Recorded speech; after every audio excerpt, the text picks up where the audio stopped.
Ahoj lidi. Častá otázka je, jaký zvuk dělají sovy. Většina lidí se od malinka učila, že sovy houkají. A když se zeptám dětí ve školce, jak dělá sova, tak houkají jako vlak, vyjou jako vlci a podobně, to mi ukazují takový zvuky. Ale tady máte názorový příklad, že taková krásná sova, jako je třeba vír, nehouká.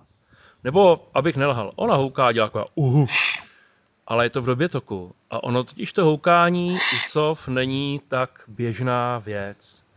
Sovy skoro nehoukají. Oni vydávají spoustu jiných hlasových projevů. Vír takhle jakoby vrčí, kňučí, dokáže mňoukat skoro stejně jako kočka. Kalous ušatý vydává takové skřeky, kulíšek píská, sova pálená syčí jako had.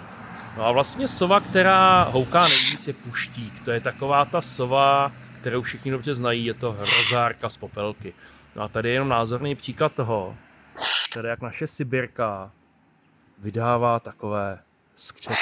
Takže nespojujte sovy s houkáním, protože sovy houkají skutečně velice, velice málo. Všechny vás zdravím, Franta a dravci fakci z Vavřince.